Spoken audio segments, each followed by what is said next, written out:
Okay, we're to solve this linear system using Cramer's rule, but it's nice to get rid of all those fractions before you even start with Cramer's rule. So here I multiplied the first equation times 6, which canceled out all of the denominators. And for example, the 6 times this, the 3 goes in 6 twice, so we have 2x. 6 times negative y is negative 6y. 2 goes in 6 3 times, so there's 3z. 1/6 of 6 is 1, and so on. Second equation I multiplied times 2 to get rid of the denominator. The third times 3 got rid of its denominator. So we end up with this equivalent linear system.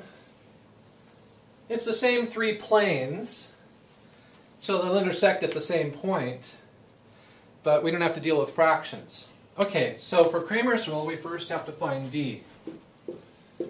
Just picking the coefficients out of this equation, we have 2, negative 2, 3, negative 6, 1, negative 3, and 3, 3, 1. Copying the first two columns to the right of this matrix, we have 2, negative 2, 3, negative 6, 1, negative 3. And we can begin the process, multiplying down diagonals. So we have, first of all, 2 times 1 times 1 is 2. The next diagonal over, we have negative 6 times 3 times 3. That's negative 54. And our next diagonal over, we have 3 times negative 2 times negative 3. That's 18. And now we subtract the diagonals going the other way. So we have 3 times 1 times 3 is 9. The next one over is negative 3 times 3 times 2. That's negative 18. And the third one over is 1 times negative 2 times negative 6 is positive 12. So 2 minus 54 is negative 52. And negative 52 plus 18 is negative 34. And in the parentheses there you have 9 minus 18 is negative 9. Negative 9 plus 12 is just 12 minus 9, which is 3.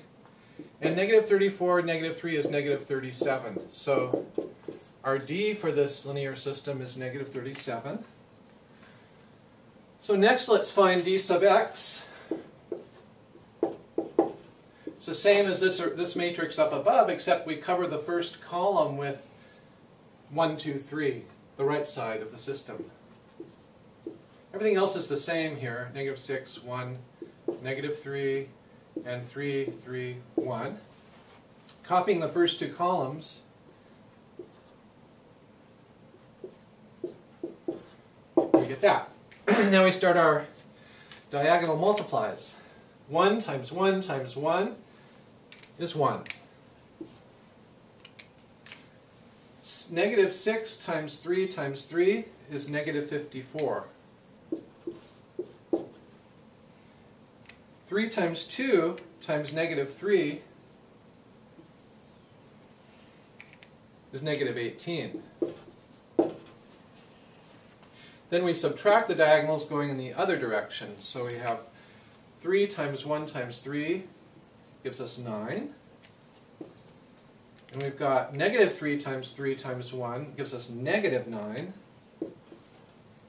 And finally, 1 times 2 times negative 6 gives us negative 12. So let's see what we've got here. So 1 minus 54 is negative 53. Negative 53, negative 18 adds up to negative 71. And in the parentheses, we have 9 minus minus 0. 9 minus 9 is 0 here, so minus a minus 12 is plus 12.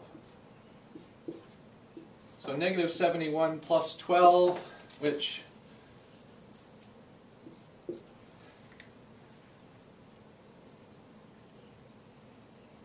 which leaves us negative 59. So that's d sub x. So now we can find what x is. It's simply d sub x divided by d,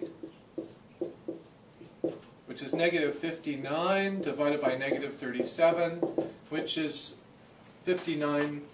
A negative divided by a negative is a positive, so we have 59 37ths for the x-coordinate of the point of intersection of these three planes. So let me start writing our solution up at the top here. It's the point with x-coordinate 59 37ths. And we have to now find y and z. So to find y and z, we have to find d